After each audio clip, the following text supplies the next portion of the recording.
Après avoir raccroché avec Daniel, je me suis enfoncée dans mon fauteuil. Ce n'était pas une vengeance. Pas vraiment. C'était juste un audit. Une rectification des faits. Il faut que vous compreniez mon père. Bernard. Avant le krach de 2008, c'était un architecte brillant. Vraiment. Il concevait des immeubles qui remportaient des prix.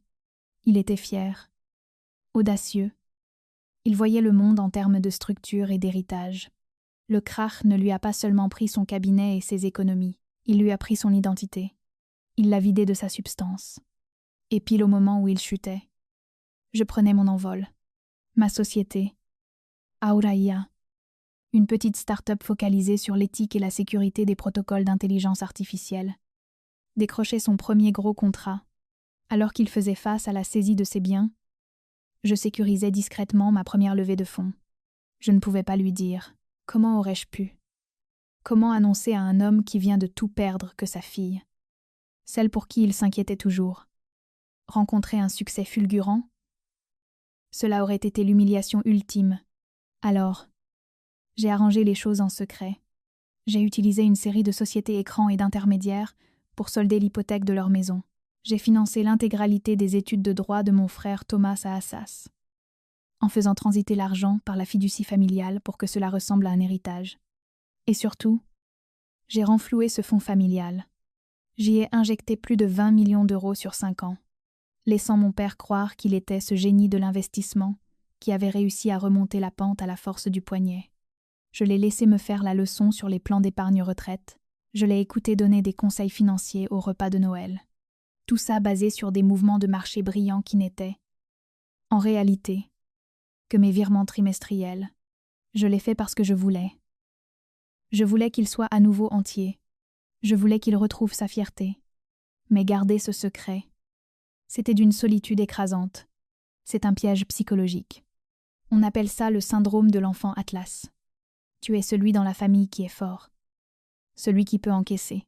Alors, tu prends le poids. Tu commences à tout porter. Tu portes leurs dettes, leurs angoisses, leur fierté. Tu deviens si doué pour soutenir le monde entier sur tes épaules que tu oublies que tu as le droit de le poser. Tu protèges tout le monde. Mais personne ne pense jamais à te protéger. Et pire, après un moment, ils ne voient même plus le poids. Ils te voient juste là, au stable. Et ils commencent à t'en vouloir de ne pas lutter comme eux. Je regardais par la fenêtre le chaos du parvis de la Défense en contrebas. Daniel avait envoyé les documents. La vérité était désormais dans un email chiffré, filant droit vers la boîte de réception de mon père. C'était fait. 1 heure plus tard, mon téléphone a explosé. C'était mon père. Évidemment, sa voix n'était ni tremblante ni désolée. Elle était tranchante, vibrant d'un mélange de confusion et de rage pure. « Camille, c'est quoi ce délire? Qu'est-ce que tu as fait ?» Je n'ai pas répondu tout de suite. J'ai juste écouté sa respiration. « J'ai reçu cet email de ton banquier. C'est relevé. C'est une sorte de blague malsaine. C'est ça, Aura Holdings? Archie, 5 millions d'euros. C'est faux. C'est frauduleux. Qu'est-ce que tu as trafiqué? » J'ai gardé une voix parfaitement égale, presque détachée. Ce n'est pas une blague. Papa, ce n'est pas faux. C'est la vérité.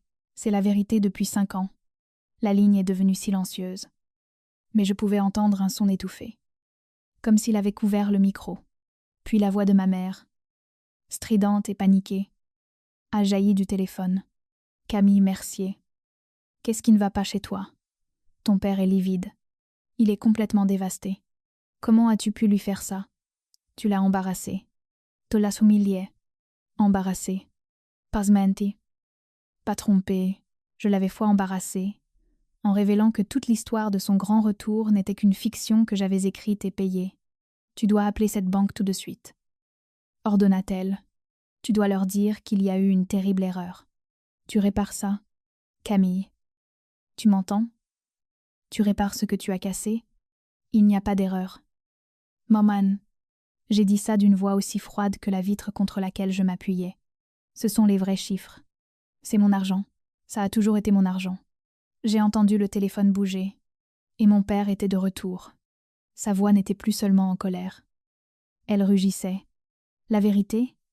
Tu ne saurais même pas ce que c'est que la vérité. Tu es une menteuse. Une petite manipulatrice.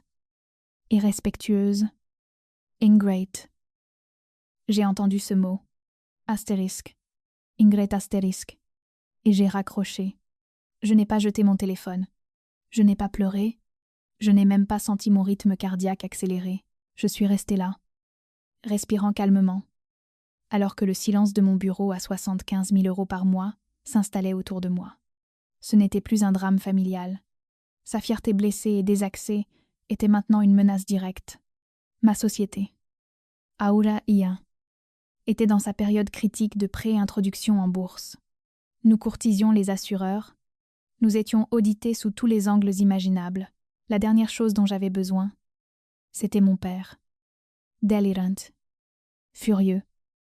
Et maintenant, au courant de juste assez de choses pour être dangereux, appelant mes membres du conseil ou un journaliste, hurlant à propos d'argent fictif ou de la façon dont sa fille milliardaire l'avait escroqué. Son fantasme était devenu un passif pour l'entreprise.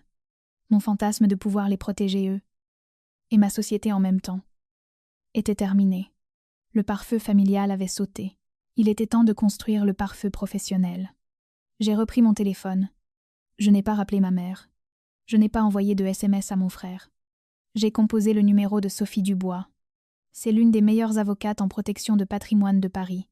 Nous nous étions croisés lors de quelques levées de fonds tech. Elle a répondu à la deuxième sonnerie. Sophie Dubois. Sophie. C'est Camille Mercier. Sa voix s'est légèrement réchauffée. Camille. Quelle surprise. Tout va bien? J'ai besoin que tu rédiges une notification formelle. J'ai dit ça d'une voix parfaitement neutre. Purgée de toute émotion. J'ai besoin d'une séparation juridique et financière complète et totale de mes biens personnels et professionnels vis à vis de ma famille. Bernard. Et le reste d'entre eux. Je veux un pare-feu. Sophie. Un truc en béton armé. Et j'en ai besoin aujourd'hui. Mon téléphone était encore chaud de l'appel avec Sophie quand il a vibré à nouveau. Ce n'était pas mon père cette fois. C'était mon frère. Thomas. Le SMS était court. Juste 6 mots. Camille. Appelle-moi. Urgent. Dis rien à papa. Un nœud s'est serré dans mon estomac. Thomas était le pacificateur. L'enfant roi. Celui qui restait toujours hors de la ligne de mire. Je suis sortie sur le balcon du penthouse. Le grondement étouffé du trafic parisien montait de loin en contrebas. J'ai lancé l'appel. Il a répondu avant la fin de la première sonnerie. Sa voix n'avait pas sa décontraction habituelle. C'était un murmure terrifié. Camille. Hé. Thomas. Qu'est-ce qui ne va pas? Je le savais. Il m'a coupé. La voix brisée. Oh mon Dieu. Cam. Je savais que quelque chose clochait. Je le sais depuis des mois. Savoir quoi? Thomas. De quoi tu parles? Le fonds familial. Dit-il en respirant vite. Je suis en dernière année de droit. Tu te souviens du semestre dernier? J'avais un projet de recherche sur la gestion avancée des fiducies et des successions. Jai. J'ai utilisé notre fonds familial comme étude de cas. J'ai sorti les documents publics juste pour voir comment papa structurait ses investissements. Je me suis appuyée contre la vitre froide. Sans rien dire. L'air semblait raréfié. Il n'y avait rien. Camille. Sanglota-t-il presque. Il n'y avait aucun investissement brillant. Aucune action tech. Aucun coup de génie immobilier. Toute son histoire. C'était une histoire de fantôme. Le fonds était quasi insolvable, jusqu'à il y a exactement 5 ans. J'ai attendu. Et il a continué. J'ai vu les vraies traces bancaires. Ce n'étaient pas des investissements. C'était juste du cash. Des injections massives et récurrentes de liquidités. Des virements chaque trimestre. Réglés comme une horloge. Tous de la même source. Il a pris une inspiration tremblante. Une holding privée dont je n'avais jamais entendu parler. Aura Holdings. Il a marqué une pause, et je pouvais l'entendre pleurer doucement. C'est toi, n'est-ce pas? Aura. Comme Aura IA. Mon Dieu. Camille. J'ai tout vu. Etienne. Je n'ai rien dit. Pourquoi pas? Thomas. Ma voix était plate. J'avais peur. A-t-il admis? J'avais peur de ce que ça ferait à papa. Sa fierté, c'est tout ce qui lui reste. Je pensais, je ne sais pas ce que je pensais. Je suis tellement désolée. J'aurais dû te dire quelque chose. J'aurais dû te soutenir. J'ai fermé les yeux. La seule personne de ma famille, assez intelligente pour voir la vérité, avait choisi de protéger le mensonge. Il était juste une autre personne que je devais protéger. C'est bon. Thomas, ce n'est pas ta faute. Je gère. Tu gères? Qu'est-ce que ça veut dire? Papa est. Il hurle à la fraude. Camille. Il dit que tu as falsifié ces documents. Je dois y aller. Thomas, on se parle bientôt. J'ai raccroché, avant qu'il ne puisse discuter. La brève lueur d'espoir d'avoir un allié s'était éteinte, remplacée par cette solitude familière et lourde. 2 jours ont passé. 2 jours de silence angoissant de la part de ma famille et de journées de 16 heures au bureau. Nous étions dans les étapes finales pour boucler une acquisition à 500 millions d'euros. Ma vie était devenue un écran scindé vertigineux, une PDG milliardaire finalisant un deal dans une fenêtre, une fille traîtresse démantelant sa famille dans l'autre. Tard jeudi après-midi, ma ligne privée a sonné. L'identifiant affichait juste fois S. Dubois, c'était Sophie. Son ton de notre dernier appel, professionnel. Légèrement surpris, avait disparu. Il avait été remplacé par quelque chose de nouveau, quelque chose de froid et tranchant. Camille, dit-elle, la voix sèche. On a un problème. Un vrai problème. Le genre qui dépasse le drame familial. Un problème au-delà du drame familial, répétai-je, ma voix baissant d'un ton. Sophie, qu'est-ce que tu as trouvé? J'ai lancé la séparation des actifs. Comme tu l'as demandé. J'ai recoupé tous les comptes liés au fonds Mercier. Je cherchais des passifs. J'en ai trouvé un. Un gros. Il y a 2 mois. Ton père a essayé de faire un investissement. Il a tenté de retirer 150 000 euros. J'ai froncé les sourcils. C'est impossible. Daniel l'aurait bloqué instantanément. Mon accord de contribution me donne un droit de signature unique sur tout retrait supérieur à 5 000 euros. Il y eut un silence lourd et sinistre sur la ligne. Il n'est pas passé par Daniel. Camille, il n'est pas passé par la banque privée du tout. Mon sang s'est glacé. Qu'est-ce qu'il a fait? Il est allé voir une société de crédit relais à taux élevé. Le genre d'endroit qui pratique des taux usuraires. Il a utilisé la valeur déclarée du fonds. Les 5 millions que tu y as mis. Comme garantie pour un prêt personnel. Je secouais déjà la tête, essayant de comprendre. Mais ça ne collait pas. Les documents du fonds sont blindés. Ça nécessiterait quand même ma signature, en tant que bénéficiaire principal. Exactement, dit Sophie. Sa foi nécessitait foi ta signature. Camille. Il l'a imité. Je me suis effondrée dans mon fauteuil en cuir. La vue sur la tour Eiffel, d'habitude si inspirante, ressemblait soudain au barreau d'une cage. Imité. Il a contrefait ma signature. Ce n'était pas de l'orgueil. Ce n'était pas de la fierté blessée ou une tentative désespérée de se sentir important. C'était un crime. C'était de la fraude. Il a signé ton nom sur les documents de co-emprunteur et de garantie. Continua Sophie. Sa voix précise et coupante. Il a commis un faux en écriture et une escroquerie bancaire pour mettre la main sur 150 000 euros.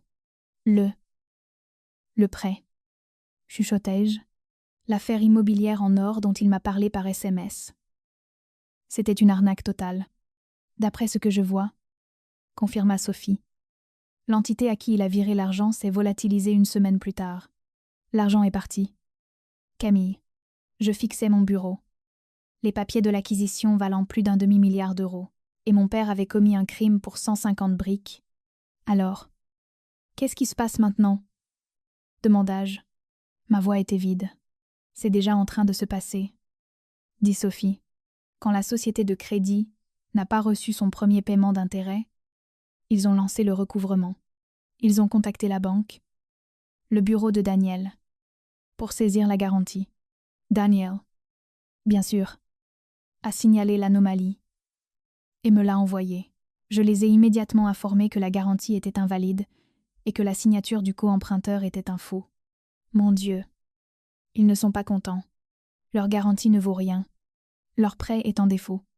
Ils ne poursuivent plus le fonds Ils poursuivent Bernard Mercier personnellement pour la totalité du montant, plus les pénalités et les charges pour fraude. Ils vont prendre tout ce qu'il a.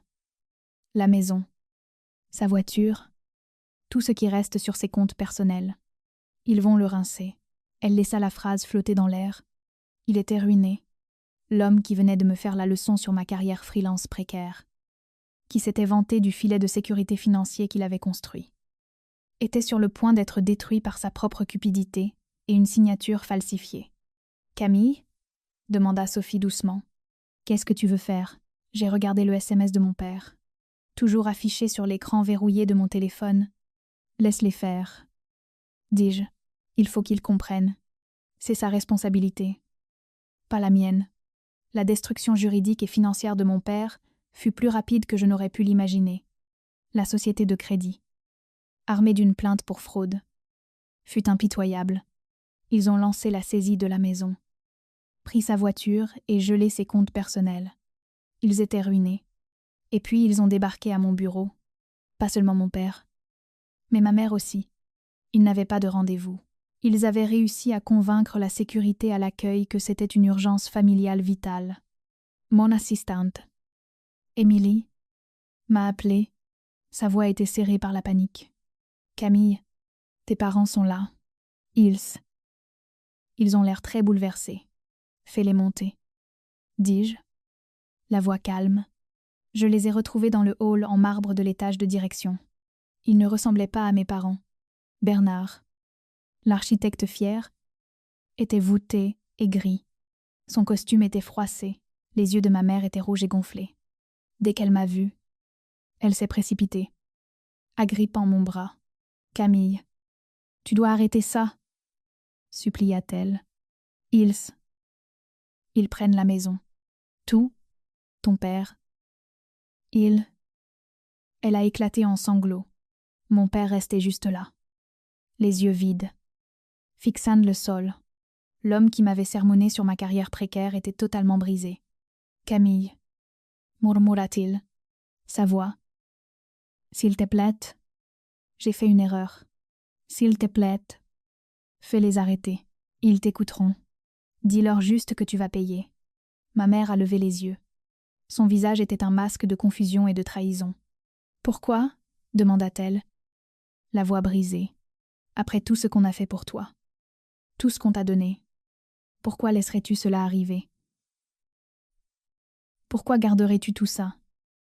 Cette richesse, secrète, juste pour nous regarder tomber, elle était là. La question qui trônait entre nous depuis toute ma vie. J'ai regardé cette femme qui avait toujours pris son parti, qui avait toujours vu mon ambition comme quelque chose d'étrange et de froid. La colère que j'avais refoulée pendant 5 ans, pendant 20 ans, a finalement fait surface. Mais elle n'était pas brûlante. Elle était glacée. « Pourquoi ?» répétai-je. « Tu veux savoir pourquoi ? Parce que quand j'avais 19 ans et que j'ai gagné le prix national de code, papa a appelé ça un passe-temps mignon. Quand j'ai reçu ma lettre d'admission pour Polytechnique, tu m'as demandé si j'étais sûre de vouloir aller là-bas, si ce ne serait pas plus sympa de rester à la fac du coin. Quand j'ai essayé de montrer à papa mon premier modèle d'IA, celui qui est devenu cette entreprise, il a dit qu'il ne comprenait rien aux ordinateurs et m'a demandé quand j'allais trouver un vrai travail comme Thomas. J'ai fait un pas de plus. J'ai appris, Maman, j'ai appris que ma réussite était un inconvénient pour cette famille. C'était quelque chose à rejeter ou à minimiser parce que ça ne collait pas à votre récit. Alors, j'ai arrêté de partager, j'ai juste payé pour tout à la place. J'ai bâti une entreprise à 12 milliards d'euros. J'ai financé vos vies entières pendant 5 ans, et même maintenant. Vous pensez toujours que je suis juste une designer freelance qui a besoin des conseils financiers de papa. Ma mère était sans voix. Mon père a finalement levé les yeux, le regard rempli d'une compréhension naissante et horrifiée. « S'il te plaît, » dit-il encore. Juste ce mot. La maison. « Camille, s'il te plaît. Ne les laisse pas prendre notre maison. Ils ne la prendront pas. » dis-je. Une vague de soulagement a inondé le visage de ma mère. Elle a recommencé à pleurer, cette fois de gratitude. « Oh, Camille, merci. Je savais que... » Ils ne prendront pas la maison. L'interrompis-je. Ma voix tranchante. Parce qu'ils ne peuvent pas. La créance hypothécaire de la banque a été rachetée aux enchères hier. Je l'ai achetée. La tête de mon père s'est redressée brusquement. To. Tu l'as acheté? C'est ma propriété maintenant. Dis-je. Un penthouse à 7 millions d'euros. Ça a sa place dans un portefeuille après tout. Et tu as raison. Papa. L'immobilier est un bon investissement. Je les ai regardés. Pas comme mes parents, mais comme des locataires. Je vous donne 30 jours pour quitter les lieux. 3 mois plus tard, je me tenais sur le podium d'Euronext Paris. L'écran géant derrière moi, affichant notre nouveau symbole boursier. Ahura. J'étais entourée de mon équipe de direction. J'ai regardé la foule juste avant de sonner la cloche d'ouverture. Mon frère Thomas était là. Debout près du fond, il avait l'air fier. Et triste. Et fier à nouveau. Il m'a fait un petit signe de tête encourageant. Mes parents n'étaient pas là. L'action a ouvert. Aura était officiellement une société cotée. Et ma part personnelle était valorisée à plus de 5 milliards d'euros. Ce soir-là, j'étais chez moi dans mon penthouse. Celui que j'avais acheté pour 7 millions. Regardant les lumières de la ville, mon téléphone a vibré. C'était un SMS de Thomas. Papa et maman ont commencé une thérapie, disait le message. Il essaie vraiment. Il écoute enfin. Je suis si fière de toi. Cam, on l'est tous. Je suis restée assise là un long moment. Puis j'ai ouvert mon ordinateur portable. J'ai sorti le vieux fichier chiffré. Le tableur que j'avais méticuleusement tenu à jour pendant 5 ans, celui qui traçait chaque paiement d'hypothèque, chaque chèque de scolarité, chaque facture médicale, celui qui totalisait plus de 25 millions d'euros. J'ai fixé les chiffres. Cette toile complexe que j'avais tissée pour les protéger. Pour me protéger, cette trace numérique de ma vie secrète d'enfant Atlas, j'ai sélectionné toutes les cellules et j'ai appuyé sur supprimer. Pour la première fois de ma vie, je me suis sentie complètement